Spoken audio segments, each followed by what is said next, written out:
वैदिक योगी के स्टूडियो में आज हमारे मध्य में उपस्थित हैं पूर्व चेयरमैन बदायूं दीपमाला गोयल जी, जिनका व्यक्तित्व इस पूरे बदायूं जिले को प्रभावित करता है, जिन्होंने बढ़ चढ़कर महिलाओं को आगे लाने का काम किया है और आपकी ऊर्जा ने बहुत सी महिलाओं को प्रेरित करके राजनीति में पदार्पण कराया है। तो दीपमाला जी, आपका राजनीतिक कैरियर काफ़ी लंबा रहा है। सबसे पहले तो मैं जानना चाहूँगा कि आपका राजनीतिक कैरियर कहाँ से शुरू हुआ और क्या क्या पद रहे यहाँ पर? नमस्कार। मेरा राजनीतिक सफ़र 89 से शुरू हुआ। सन 89 में, जिस समय राम मंदिर का आंदोलन पूर्णतः अपनी चरम सीमा पर था और लगातार बहनों से जुड़ने का प्रयास हो रहा था, मुझे भी उसी परिप्रेक्ष्य में जोड़ा गया और जोड़ने के बाद मुझे लगा कि मुझे भी महिलाओं को आगे आना चाहिए। एक अच्छा प्लेटफॉर्म मिल रहा था, भारतीय जनता पार्टी का मंच था, भारतीय जनता पार्टी में काम करने की मेरी इच्छा थी। चूँकि मेरा पारिवारिक पृष्ठभूमि आरएसएस से जुड़ी हुई थी, मेरे ससुर, मेरे सास सब लोगों को कहते हुए सुनते थे हम कि जनसंघ में ये हुआ, जनसंघ में ऐसे ऐसे हुआ। तो मुझे लगा कि मुझे बहुत अच्छा मंच मिल रहा है, तो क्यों ना मैं महिलाओं के बीच में रहकर, महिलाओं से संबंधित कुछ समस्याएं भी थी लोगों की रहती थी, क्योंकि मैं अपने पढ़ाई के दौरान जो मेरा स्टूडेंट्स पीरियड रहा है उसमें मैं अपने यहाँ से प्रेसिडेंट थी, छात्र नेता थी। छात्र नेता रहते हुए बच्चियों का, लड़कियों का बहुत सारी ऐसी समस्याएं रहती थी जिनको मैं लगातार कॉलेज मंच से उठाती भी थी और उसमें मुझे सफलता मिली। और 89 में जब मुझे संध्या सक्सेना महिला मोर्चा की जिलाध्यक्ष हुआ करती थी, उस समय बदायूं में मेरा छोटा सा बेटा था, उन्होंने मुझसे कहा, दीपमाला मुझे लगता है कि तुम मेरे साथ काम करो तो मुझे अच्छा लगेगा। तो मैंने उनको सहजता से अपनी स्वीकृति दे दी और भारतीय जनता पार्टी का कार्य करना प्रारंभ कर दिया 89 से। आप पर भारतीय जनता पार्टी ने एक सक्रिय महिला के तौर पर आप पर विश्वास किया और आपको चेयरपर्सन के लिए उम्मीदवार बनाया। आपके सामने क्या क्या समस्याएं आई चुनाव लड़ते पर और चुनाव जीतने के पश्चात? भारतीय जनता पार्टी बहुत बड़ी राष्ट्रीय स्तर की पार्टी है, उसका टिकट मुझे मिला, उसकी एक लंबी कहानी है। कई बार टिकट मिला, एक बार टिकट वापसी भी करना पड़ा मुझे, चुनाव से अपना नामांकन भी वापस लिया मैंने, क्योंकि भारतीय जनता पार्टी एक सारगर्भित और संयमित पार्टी है जिसमें कार्यकर्ता को बड़ा सोच समझ के निर्णय लेना चाहिए। और उसी के तहत मुझे निर्देश दिया गया था कि इस बार आपको टिकट दिया जाएगा और अगर सिंबल कोई मथुरिया जी ले लेंगे तो वह आपको अपना नामांकन वापस लेना पड़ेगा। मैंने उसी के तहत अपना नामांकन वापस लिया। पार्टी ने मेरी निष्ठा को देखते हुए मुझे प्रत्याशी बनाया 2007 में। उसके बाद मैं चुनाव लड़ी। चुनाव में कुछ लोगों ने मेरा विरोध भी किया। अपने ही लोग कभी कभी विरोध करते हैं, वो कोई ऐसी चीज़ नहीं होती है, क्योंकि बड़ी पार्टी है, बड़े लोग हैं, बहुत सारे लोग हैं, हर किसी की मानसिकता अलग अलग होती है, विचार अलग होते हैं, कुछ वैचारिक मतभेद भी थे। वो चुनाव हम हार गए। उसके बाद पार्टी ने 2012 में मथुरिया जी को टिकट दिया पुनः। उसके बाद मथुरिया जी चुनाव लड़े, भारतीय जनता पार्टी के बैनर के नीचे चुनाव लड़े और हमने पूरे मन से उनको चुनाव लड़ाया, वो विजयी हुए। उसके बाद उनकी मृत्यु हो गई 2.5 साल बाद। 2015 में पार्टी ने मुझे पुनः प्रत्याशी बनाया और मैं चुनाव लड़ी, पूरी शिद्दत से चुनाव लड़ी, पूरी मेहनत से चुनाव लड़ी। पार्टी के सभी लोगों ने पूरे मन से चुनाव लड़ाया, लेकिन चूंकि समाजवादी पार्टी की सरकार थी और 2015 का जो चुनाव हुआ वो पूरा लूट घसोट का चुनाव हुआ था और वो बदायूं की पूरी जनता को मालूम था कि ये जाती हुई है भारतीय जनता पार्टी के प्रत्याशी के साथ। तो वो चुनाव हम लोग हार गए, लेकिन उसके बाद पुनः भारतीय जनता पार्टी ने मुझे 2017 में पुनः टिकट दिया और मुझे प्रत्याशी बनाया। मैं चुनाव जीत गई। हमने सुना है कि कॉलेज टाइम में आप की छवि कुछ दबंग महिला की हुआ करती थी कि कुछ लड़कियों को कोई परेशान करता था तो आप उसी समय उसकी पिटाई कर दिया करती थी। क्योंकि हम खेल जगत से भी जुड़े रहे और उत्तर प्रदेश का प्रतिनिधित्व भी हम लोगों ने किया। कबड्डी में एशियाड में भी हमारी लोगों का सिलेक्शन हो गया था, पूरी टीम का, और हम लोगों ने अपना कैंप भी लगाया लखनऊ में, केडी सिंह बाबू स्टेडियम में कैंप भी किया। जो 1.25 महीने का कैंप था हम लोगों का। शो मैच होना था, बूटा सिंह ने वो अचानक कैंसिल कर दिया कि बोले अब कबड्डी को कैंसिल कर दिया जाता है। एशियाड में 82 में जो दिल्ली में एशियाड होने थे उसमें हमारे यहाँ से सेलेक्ट होके गई, शो मैच हुआ, लेकिन चूंकि वो नहीं मिल पाया प्रतिनिधित्व कबड्डी को, तो सारी आशाएं हम लोगों की ख़त्म हो गई थी।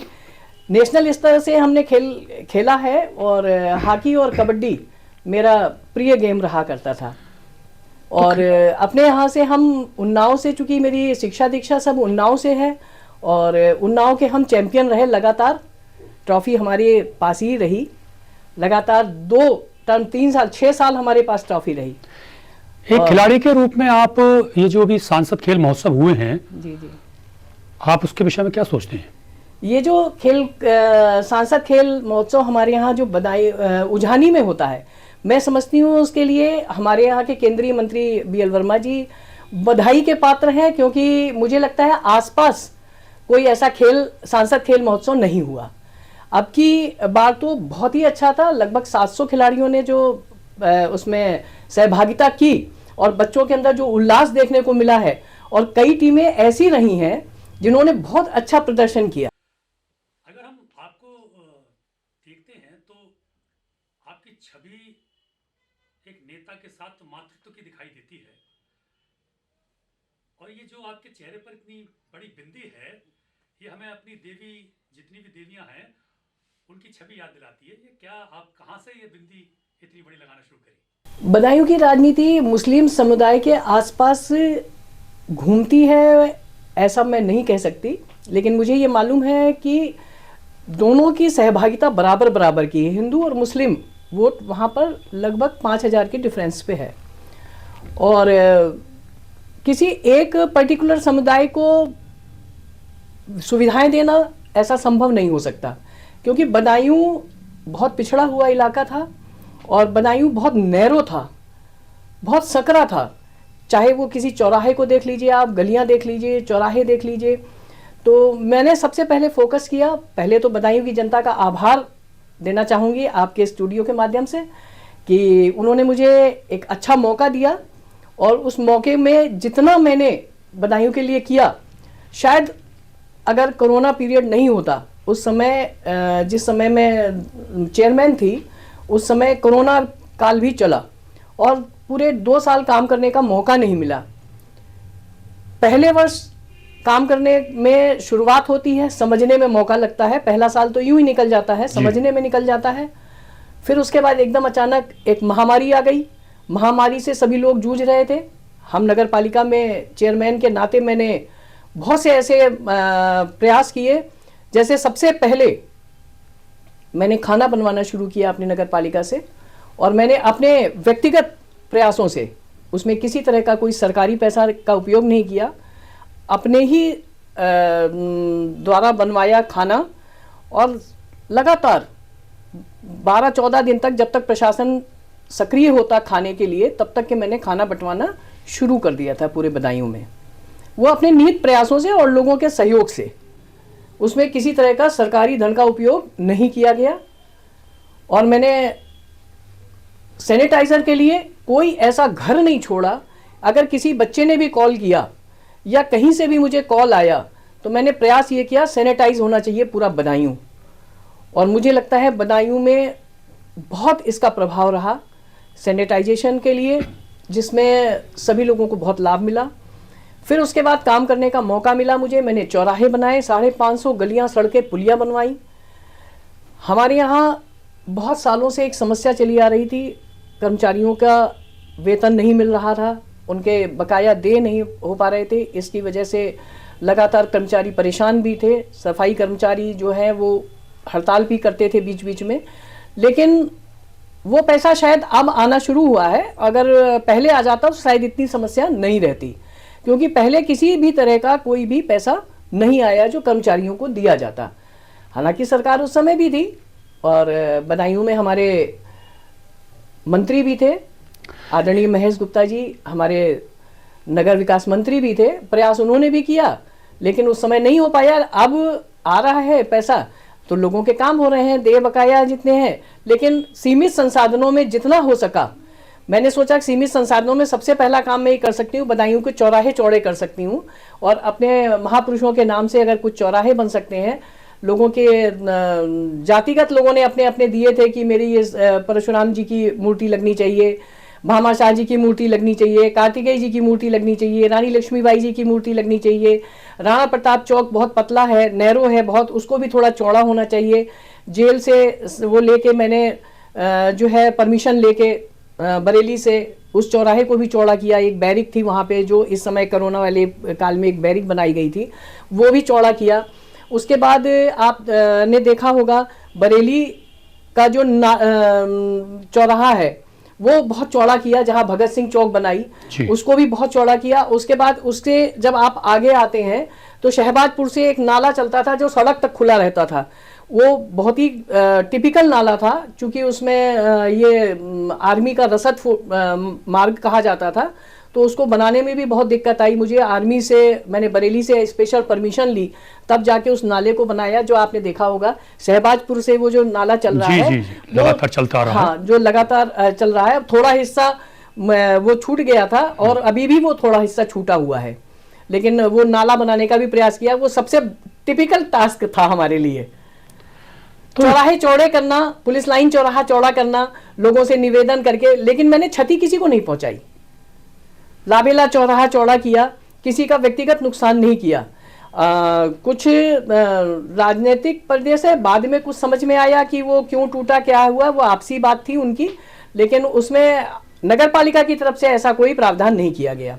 नगर पालिका के चेयरपर्सन रहते हुए आपकी तरफ से इतनी सुविधाएं देना, और मुझे लगता है कि बदायूं प्रॉपर को इतना सौंदर्यीकरण देने के पश्चात आप पर दोबारा विश्वास क्यों नहीं किया जनता ने? दोबारा विश्वास क्यों, एक थोड़ा सा नैरेटिव सेट करना, जैसे होता है एक नैरेटिव सेट किया गया। लोगों को या तो डर होगा मुझसे, दो बातें होंगी, एक नैरेटिव सेट कर दिया कि वो तो दीपमाला जी कहती हमें वोट मत देना। बाकी मैंने व्यक्तिगत किसी को नुकसान नहीं पहुंचाया।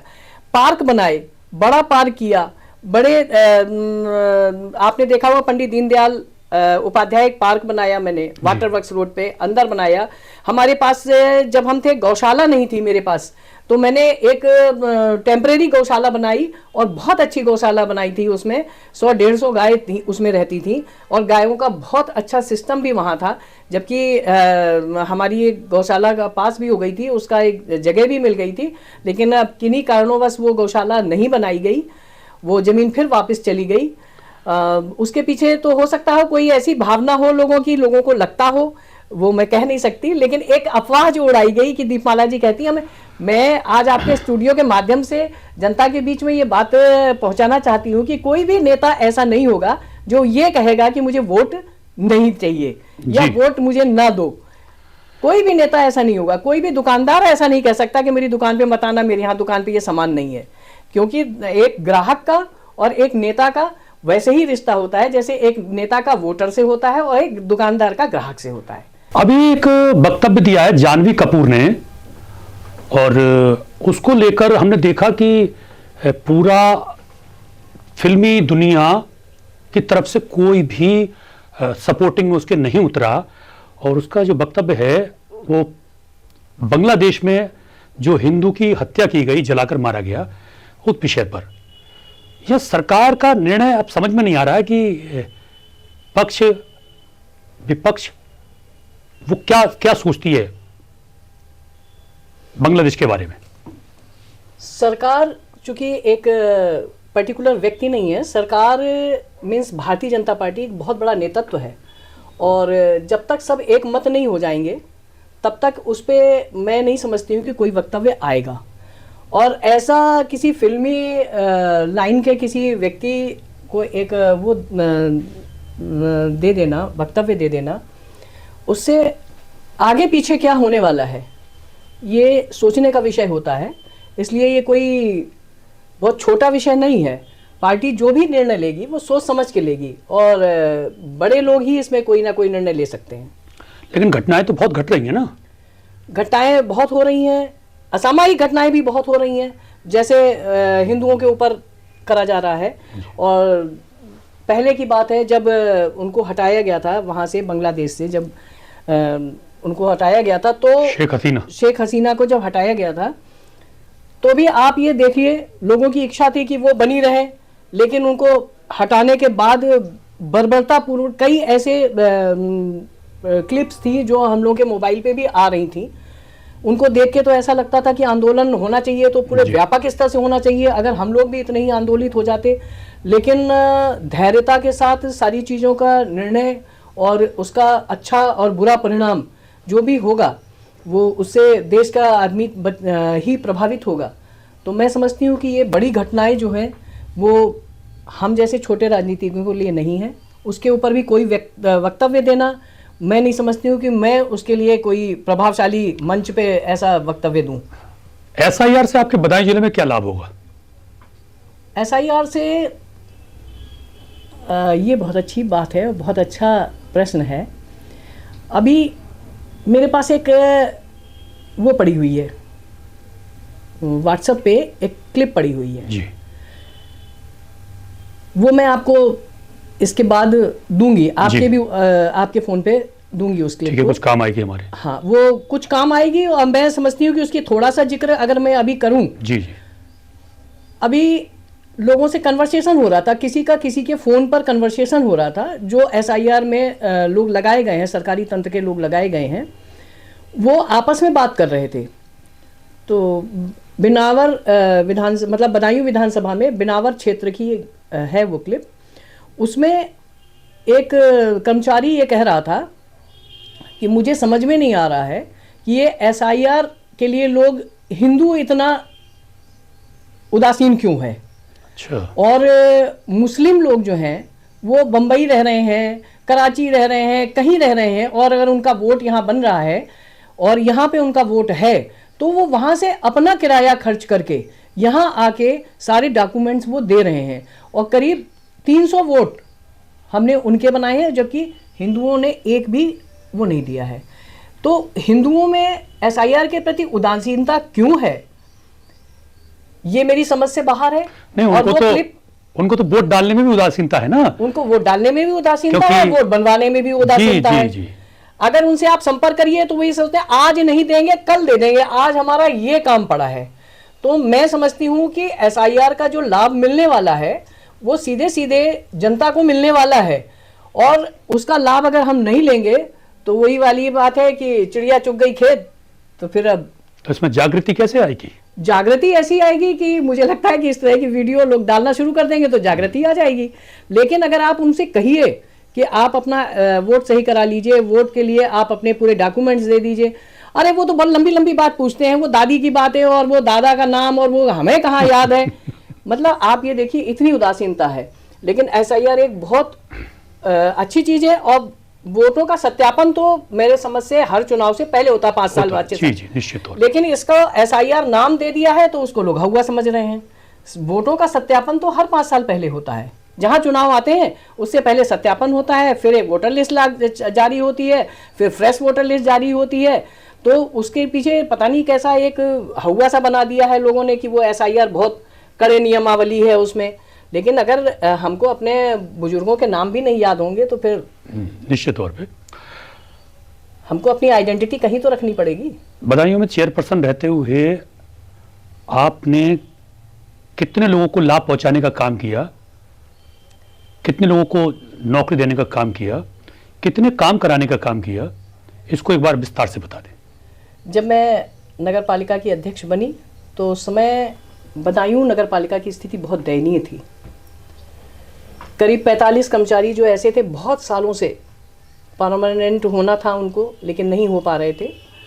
तो कभी उनका आर्थिक शोषण हो रहा था, कभी कोई बात आती थी सामने, तो कई लोगों ने मुझसे संपर्क किया कि साहब इस तरह की बात है और अभी आपके ज़माने में परमानेंट हो जाएंगे तो हो जाएंगे, वरना इतने सालों से तो हम देख रहे हैं कि हम परमानेंट नहीं हो पाए हैं। तो मैंने अपने बाबुओं से बात करी, और चूँकि नगर पालिका में हमारे यहाँ ईओ रहा ही नहीं, तो सिटी मजिस्ट्रेट से बात करनी होती थी या एडीएम के पास चार्ज रहता था। तो जब भी बात करनी होती थी तो मुझे अधिकारियों का भी टाइम देखना पड़ता था कि वो समय पे मिलते थे कि नहीं मिलते थे। फिर मैंने लगभग 45 लोगों को परमानेंट किया, जिसमें किसी भी तरह का आर्थिक लेन देन नहीं हुआ मेरे ज़माने में। और वो जब भी कर्मचारी हड़ताल करते थे तो वो 40 कर्मचारी हमारे साथ लगातार काम करते थे मेरे साथ कमर कस के, और मैं बहुत आभारी हूँ उन लोगों की कि उन्होंने एक छोटे से हमारी उसका 5 साल तक हमारा साथ दिया। उन्होंने किसी भी तरह की हड़ताल में वो उस हड़ताल का मुद्दा नहीं बने। चलते चलते एक व्यक्तिगत सवाल, ये जो आप गोयल अब आपके पीछे लगा है, इससे पहले आप सिंगड़ी थी, ये क्या है? हम सब जानना चाहते हैं। हालांकि बहुत से लोगों को पता है आपके पुराने जीवन के बारे में, लेकिन ऐसे बहुत से लोग हैं जो भी बहुत अच्छे तरीके से नहीं जानते हैं, तो इस विषय पर बताइए।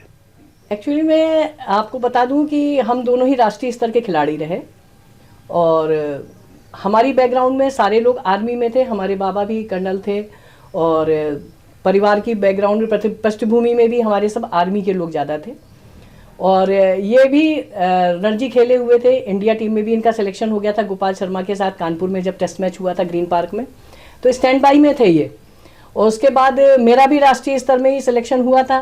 तो बस ऐसे ही घनिष्ठता बढ़ती रही, और केडी सिंह बाबू स्टेडियम चूँकि मेरा घर ज़्यादा था रहना वहीं होता था और मुलाकात होती थी, तो खिलाड़ी की मैं समझती कोई जाति नहीं होती। बहुत सुंदर। तो बहुत बहुत धन्यवाद दीपमाला गोयल जी, जो आपने आज हमारे स्टूडियो में। एक बात और छोटी सी रह गई, मैं आपको बताना चाहूँगी। कई बार ऐसा हुआ, लोगों ने ये प्रश्न किया कि आप रहने वाली तो वहाँ की हैं और आप अपने बदायूं में आ गई, तो लोग कभी कभी मुझको राजनीतिक परिवेश में भी ये सोचते थे कि हम बाहर के हैं। तो मैं आपको बता दूं कि जन्मभूमि कहीं होती है और कर्मभूमि कहीं होती है। निश्चित तौर पे। तो बदायूं चूंकि मेरी कर्म भूमि है, और मैं समझती हूँ कि कर्म भूमि ज़्यादा आदमी की ज़िंदगी में, व्यक्ति की ज़िंदगी में ज़्यादा प्रभावशाली भूमिका में रहती है। क्योंकि आदमी का जन्म होता है, जन्म होने के बाद जब वो बड़ा होता है, समझने सोचने समझने की जब उसकी शक्ति बढ़ती है, तब तक उसकी कर्म भूमि आ जाती है। तो मेरी कर्म भूमि यही है, मैं यहीं की रहने वाली हूँ। और ये बहुत अच्छी बात है कि दो जातियों का संगम है। मैं क्षत्रिय हूँ और वैश्य हूँ। एक धर्म का निर्वहन करता है, एक धर्म की रक्षा करता है।